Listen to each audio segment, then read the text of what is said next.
Hey guys, welcome back to a new video tutorial. Today we're going to be talking about vulnerability scanners, in particular OpenVAS, and I'm going to be showing you how to set it up in Kali Linux, and we're going to be having a play around with it and testing it against our Metasploitable vulnerable Linux workstation PC thing here. But before I start that, I just want to quickly show you guys, a lot of people have been saying that I should bring back the Ask Me video series that I did every week, and I do want to, so what I've done is I made it even easier now for you guys to ask questions. You might notice this isn't on the Jack Tutorials domain, but by the time this video is live, this is what the homepage of the Jack Tutorials website will look like. And all you have to do is just click on Ask Me, type your name and your question, press submit, and that will be submitted to me, and I will be able to answer that easily on Saturday. So now you don't need a form account or any of that kind of stuff. You can just click that button and it will instantly send me the question. Please don't be offended if the questions are not answered, as usual. So yeah, that'll be coming back. I'll probably do it this Saturday depending on the volume of questions. But anyway, let's talk about OpenVAS. So OpenVAS, or Open Vulnerability Assessment System, is a free network security scanner platform with most components licensed under the general public license. The main component is available via several Linux packages or as a downloadable virtual appliance for testing/evaluation purposes. Yada yada yada, and just things like that. But essentially what this is a web-based security scanner, so these are very, very handy for scanning networks and individual systems for known vulnerabilities. And it also provides you with solutions and things like that on how to solve the problems you have. So this is quite good to have on a network. If you're like a security administrator like me and you have lots of workstations that you have to look after, it can be difficult to evaluate every single one of them. So that is where a vulnerability scanner will come into play, because you can easily scan all these systems, and you can easily get results from them and quick little hints on how to secure them. So in an ideal world, when you scan your systems, it will get nothing back, and that's what you kind of want to look for. But you'll see when we actually scan our Metasploitable system is that it will come back with loads of hits, and that's what we're going to be looking at today. So the main component of the OpenVAS is the security scanner, which can only run in Linux. It does the actual work of scanning and receives a feed updated daily of network vulnerability tests, or NVTs. And there is over 33,000 of these in total. So these like CVs as well, it supports that as well. But when you see the word NVTs, it's Network Vulnerability Test. And what else is there in here? You can do things from the command line interface, and there is also a web control panel which we are going to be using. There's also a couple of the Greenbone Security Desktop, or GSD, which is a Qt-based desktop client that runs on various OSs, which you can download as well. But we're just going to be using the web-based one, and maybe we'll have a look at the GSD as well if I download it in time. But we're going to be mainly playing around with the web-based one, and I'm going to show you how to set it up. So you can set this up in Kali Linux, or you can download their virtual appliance from their website, which is essentially just a virtual machine ISO image. I'm going to be showing you guys how to set this up manually on a Kali Linux installation, just because it's more content for the video basically. So what I have here is a Kali Linux machine. And we're just going to log into it here, and I'll just adjust my mic a little bit. Oh god, I've ripped it out of the thing. Oh no, it's a complete disaster. You know what, I shouldn't touch stuff. There we go. I don't think I even moved it. So we're in Kali here. This is a full installation, and if you like me and you noobed out, make sure that your hard drive is bigger than 15 gig. Or whatever the default is. So yeah, I've put the hard drive up to 127 gig, and there's 41 gigs left. So I installed the 15 gig hard drive first, and obviously there wasn't enough room in it. So yeah, bear that in mind. So what you're going to do is you're going to open up a terminal and make sure that you first of all do your sudo apt get update and sudo apt get upgrade. Make sure that you're fully up to date, and then just type in sudo apt get install OpenVAS. And you see it's already installed for me because it does take a little while to install. So you can go ahead, type that command, and it'll download OpenVAS for you, and you can go ahead and start the setup. So this setup is actually quite, I guess, tricky. However, it it's real at the same time as it being tricky. It provides you can do OpenVAS setup test or some it's a command something along them lines, and what that'll do is actually tell you what services are running, and if your installation is going to be working yet, and if it's not, this is what you need to do. So it's very, very good in that sense as well, because it's it's very easy for someone new to get this up and running. So once you've actually gone ahead and got to this step here, you're going to type in OpenVAS -start. And that's going to start the OpenVAS services, and then you can type in OpenVAS check-setup. And what this is going to do is run through the settings, and what we want to do is get it to this stage here where it says that your installation is complete and not complete. So what we need to do is first of all run an MVT sync. So you can do that by just typing in this command here. So that is greenbone-mvt-sync. And this will take a while to complete because it's going to sync each of these network vulnerability tests one by one. So that will take a while to do. Obviously, there's quite a lot of stuff to download here, so you might want to take a little break or whatever you want to do while that actually downloads. So I'm going to pause the video while it does that. Okay, so once that's complete, that didn't actually take as long as I thought it would. So I'm probably thinking of a different command. Go ahead and run the check setup command again. And you can see here we've got OKs. Warning, signature checking of MVTs is not enabled. We don't need to worry about those yet. The number of MVTs database is too low. Make sure OpenVAS scanner is running and up to date with an MVT collection. So you need to run the OpenVAS md-rebuild command. So I'm just going to paste that in there, and that's going to rebuild the MVT database essentially. So once we've done the sync, you can do the rebuild, and then we can get one step closer to having the installation complete. So once the OpenVAS rebuild has been complete, you can run the check setup again, and it says no users found. You need to create at least one user to log in. You kind of get the idea of how we're setting this up. We just we keep running the check setup until we get a working installation. So we're going to go ahead and do OpenVAS md-create-user equals, and I'm just going to do jack -role equals admin. We'll talk about the roles later on, and then also we need to run. So we'll do that. So the user created with the password this, and then we need to change that user's password. So just do OpenVAS md-user equals jack -new password equals. I'm just going to put pass all lowercase for now. And once that's done, we'll run the check setup again. No OpenVAS SCAP database found, so just go ahead and run the command that it gives you. So that's SCAP data sync, and I'm just copying and pasting because I'm lazy. I mean, if there's an option to copy and paste there, I'm going to do it. And I think this is the command that takes a while to run. I can't remember, but I believe it is this one because it says only one sync per time, otherwise the source IP will be blocked. Yeah, I'm pretty sure it's this one that takes a while, so I'll check back with you guys once it's finished. This one is the one that takes a while, so go ahead and do whatever you want to do. So yeah, I was right about that bit taking the longest, but we are nearly there now. So if we just do another check setup here, we just need to do a OpenVAS cert database, and you just need to run this command here to do that. Should be nice and quick, this command. I can't see it taking too long to complete. So it's going to sync up the certifications, and we'll just let that run. Hopefully it doesn't take too long, fingers crossed. And once that's done, didn't take too long, don't run it again. We can do another check. Okay, so we just need to, your OpenVAS certificate infrastructure did not pass validation, so we just need to go ahead and run this command. We're almost there now. Go ahead and run this command. So that's going to install the certificates. We will run the setup again. The Greenbone security assessment is not running, so just type in GSAD and press enter. Let's check again. Okay, so what we need to do is start the OpenVAS manager. So that's OpenVAS MD. Run it again, and it seems like your OpenVAS -9 installation is okay. So we've just got some other warnings here that we can also fix. So it says your version of Nmap is not fully supported, 7.4. You should install Nmap 5.1.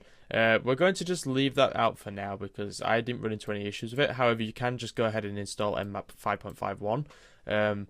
We also need to install these packages here. So there is a RPM binary to install, so install RPM, and also a make sys binary which will work on Windows targets. So what we'll do is we'll just do sudo apt get install RPM, and that's a very quick install as well. So let that go ahead and install, and we'll do the same for the other warning that we got, which was, what was the other one? Oh, fuck off Windows Update, seriously. The thing is about that Windows Update is it's been telling me to do the update, and then it doesn't ever do the update. It's one of those ones. So you know, probably could fix it, but I just don't care enough. Anyway, and then we're also going to do a sudo apt install on the insys, and then we can actually go ahead and have a look at the web layout. Now, I must be honest, with the web layout, I really don't like it that much, just because some of the icons and stuff are really small, but I think that might be because I'm running at 2.5K. I found it much easier to actually use the interface when I wasn't running at a high resolution. So what we're going to do is do ifconfig so we can get our IP address, so that's 192.168.110.192, and you're just going to copy that. Like I said, it is a web-based application. If we have time and I download it and get it set up, I will show you guys the desktop version. So go ahead and we'll open up Firefox here, and we'll go ahead and put this in. It's going to say your connection is not secure. Go ahead and press advanced, add exception, and confirm the security exception. That's just because the certificate isn't really a valid certificate. And then you're going to log in with the credentials that you set up during the install, so make sure you've remembered them. And we're going to press remember. And the first thing that I'm going to do is just resize this window, and you can see that the window becomes much more easier to look at rather than being full screen. So when it's full screen, these circles go massive, and yeah. So I'm just going to resize it like this. So this is why I want to try out the desktop version, because I think it might be better. But this is the dashboard here. So you've got tasks by severity, tasks by status, the MVTs by severity class, so you can see how many MVTs we have. So high, medium, low, and log. We have CVs by creation time, so you can see as they go up in size, how many there are, and stuff like that. But the first thing we're going to do is we're going to set our auto refresh to every 30 seconds, and you can go over here to administration and users, and this is where you can add new users. So you might have multiple people in the security team working on this, or you might be the administrator but don't actually carry out anything, or you say want to run scans on a department and let people who manage that department sort out the problems. So you can do that all from in here. So you can go ahead and create new users and stuff like that, and you can just click this button up here, and this will create a new user. So the login name, the password, and what role they are, whether they be a guest, info, monitor, observer, or user. I think a user can start scans. Admin can obviously do all the permissions. A user can start scans. I believe a monitor and an observer, they can view the logs, but I don't think they can start the scans. I could be wrong. I don't know what info does, and I don't know what the guest does. And then you've got the different host access and interface access here. And also you can delete users and stuff like that. So you've got edit the user, you can clone the user, and I do like how they've got the little sheep there. You can also export the user, and you can't delete them because they're currently logged in as this user. So, it actually says here the permission types. So these are all the different permissions that the admin can do. I wonder if I can choose a different permission for a different role. I guess not. Anyway, so you've got extras here such as trash can and my settings and performance and stuff like that. There's not too much, I just haven't messed around with these. Performance is here, what's in here. This is just about the system that it's running on. Go away. And if we go to configuration here, we have targets. So there's nothing in here at the moment.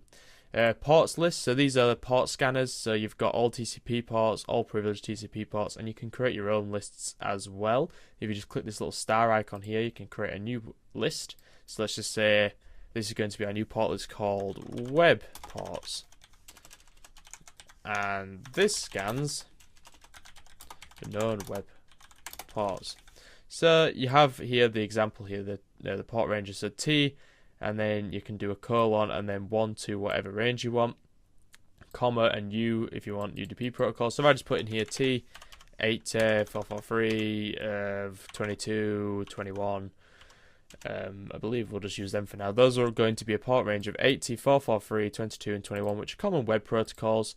You've got HTTP, HTTPS, SSH, and FTP, and you can create that list there, and then you'll have web ports. This scans known web ports, and how many ports you've got and what they are. So 4 TCP ports and 0 UDP ports, and you've got all your actions here, such as cloning them and stuff like that. You can see that they have way more ports in their lists than I do, but that was just an example.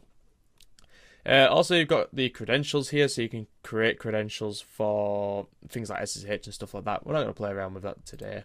Scan config, so these are the configurations at which you scan, obviously, but these are what contains the MVTs that are used to scan against your machine. So you've got discovery, so this is a network discovery scan configuration, and you can click on them and you can see the discovery that it does. So you've got databases, default accounts, denial of service, FTP, all these different things, and you can click on them further and you can see that these are the tasks it's going to do. So checking for anonymous login, fake FTP server accepts a bad sequence of commands. You click on that and it gives you the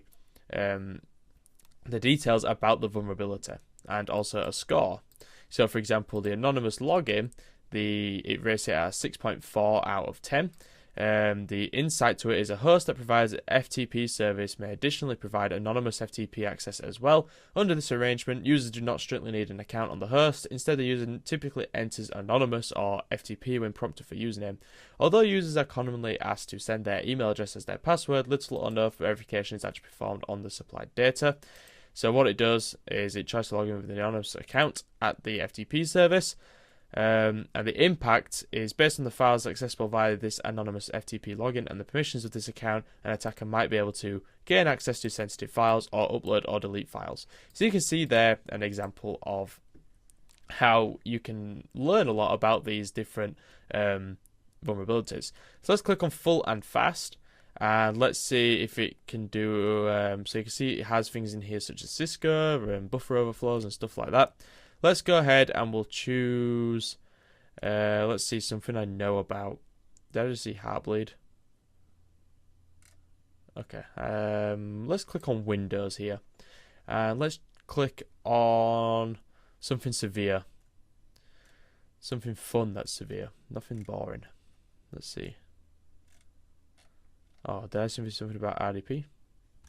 Let's just do RDP like that. There's only one match for RDP. I did a video about it blue screening an entire system. Anyway, so let's choose this one. Adobe Flash. What was it called? I've lost the name. Oh well. So the vulnerability of this is there's a flaw is due to a use after free error in the bundled version of Flash Player. What it does is successful exploitation could allow the remote attacker to crash an affected system or execute arbitrary code by tricking the user into visiting specifically crafted web pages. Impact level system, and then it gives you a solution as well. So enough about these vulnerabilities. There is loads of them. You saw 33,000 or so. So you can choose the different configurations you want. So you got full and fast ultimate, which is just one up from full and fast, full and very deep. The problem is you get the trade-off of some of these being really fast, such as full and fast is very quick, but the full and very deep is very slow. And it takes time to complete, especially when you're doing multiple targets. It'll take a long time to do. Okay, we've looked through all of them. Let's have a look at alerts. So alerts, you can create an alert. I'm guessing, I haven't messed around with these, but you can create alerts for, let's see, task run changes to done. Yeah, so you can create alerts when certain tasks have completed. That's kind of self-explanatory. Honestly, this place is very, very deep. It's full of stuff that you can play around with. So you've got schedules here, so you can make it run. I'm guessing you can make it run certain things at certain times, obviously. What they do, I don't know. Let's have a look. Edit schedule. It doesn't say what it's actually going to do. I haven't played around with that, you can tell. Anyway, let's go ahead and we're going to create our scan. You can see here, MVTs. Yeah, anyway, scans. So you go over to scans here and click on tasks. And it says, welcome to Scan Task Management. If you would like to start your first vulnerability scan, the Scan Wizard can help you do so with just one click. Simply select the wizard icon from the icon bar in the top left of this page. And then it says it's over there. So, what you can do is click on Task Wizard, and this will create a very simple target. However, we're just going to skip over this. We're going to go ahead and skip to the Advanced Task Wizard, where you can choose different scan configs and stuff like that. So, you can see here on the side, it gives you some a little guide. But in order to run an authenticator scan, you have to select SSH and/or SMB credentials. But you can also run an authenticator scan by not selecting any credentials. You also have the email address report, but I'm guessing you'll have to set up email addressing on the actual application first before you can run stuff like that. That's my phone going nuts. Anyway, so let's go ahead. We've got Metasploitable booted up here. Actually, that's a lie. Let's just boot it. So this is going to give us some good results. Last time I ran this, I think it had over maybe into the hundreds of vulnerabilities that it found. So yeah, let's go ahead and do that. And I'm just going to fill these bits out. So we're going to call this Metasploitable. And we're going to set the scan config of full and fast. And we're going to set our target host as whatever the IP address of this machine is. So msfadmin and msfadmin and ifconfig. And the IP address is 137 at the end. So let's change that to 137. You can choose it to start immediately or create a schedule. You can specify some SSH credentials and stuff like that. Let's just ignore that for now and click create. That's going to go ahead and create this task, and it says the status is requested.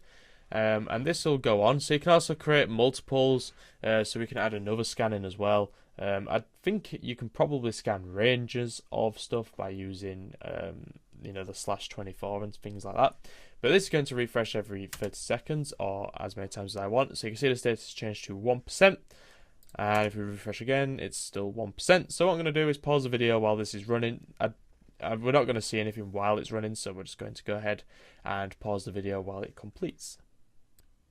So that took a little longer than expected. Not sure why, but we got red, and that's never a good thing. So we can go ahead now, and we can see the report of this by just clicking on the report. So you can see we've got one. And then you can click on, so you can see here we've got severity here. So we've got highs, 24 highs, 42 mediums and 5 lows and 80 logs. And it hasn't detected any false positives. So then you can go ahead, click on the actual task. And there should be something around here that lets us click on. Let's just go back reports. Where's the bit that lets us see there we go. So you can see here, it's ordered them in severity for us. So we've got all of these were ran against the target, and well, more will run against the target, but these were the ones that ran against the target and were picked up as being vulnerable. So you can see here we have weak passwords and VNC brute force logins, and check for the Rex CD service. And clicking on all of these will give you a result. So for example, clicking on test HTTP dangerous methods, it says misconfigured web servers allow remote clients to perform dangerous HTTP methods such as put and delete. This script checks if they are enabled and can be misused to upload or delete files. So the vulnerability detection result was that we could upload the following files via the put method at this web server, and it gives a link. And it says we could also delete the following files via the delete method, and also gives another link. So the impact is that this might allow an attacker to upload and run arbitrary code on the web server, and the delete method, it says that this might allow an attacker to delete additional files from the web server. So the solution is mitigation, and it says use access restrictions to these dangerous HTTP methods or disable them completely. And then it also gives a link here. What's this? The details? Oh, we don't need to worry about that. So that's an example there. Possible backdoor here. It says a backdoor is installed on a remote host. It was detected during the vulnerability detection method. Attackers could exploit this issue to execute arbitrary commands. Successful attacks will compromise the affected system. And you can click on the link here and it will give you more information about it. The solution type is a workaround. So let's see. Let's click on SSH brute force logins. It was possible to log in with the following credentials: MSF user and the MSF admin and MSF admin and user. Change passwords as soon as possible. So you get the idea about this. It's very powerful. It even did some brute forces. We're using some word lists for us as well, which is kind of really cool. It even says that MySQL was able to log in without a password. So you can get an idea of how this works. I'm going to bring the video to an end here. You can see how it works, and I believe you can scan ranges as well. You can add notes and stuff like that. This might be a handy tool for people who, like myself, we have computers in workplaces to manage, and over time these workstations, they get used every day. They start going out of date. Updates start getting missed. Not all users are as smart as we are. They ignore Windows updates, they install stuff that they don't realize and stuff like that. So using something like this could easily, you could scan your entire network for vulnerabilities and go around and fix them and stuff like that. So hopefully you get the idea about this. It's a really cool piece of kit. It's a bit like Nessus as well, and if you guys would like me to do a video about Nessus, then I shall. But yeah, I'm going to bring this video to an end. So go ahead, if you enjoyed the video, leave a like, and also share this video with anyone who will also enjoy it. Subscribe to the channel if you haven't already. There's a lot more here than I've shown in this video, so if you'd like me to make some more videos about OpenVAS, then do let me know. If you have any other videos you'd like to see, go ahead and leave them in the comments, or you can post them on my Ask Me. So don't forget, jacktutorials.com/askme, and you'll be able to ask a question, nice and simple, and I'll answer it on a Saturday. So other than that, thank you very much for watching, guys, and I shall see you again in the next one.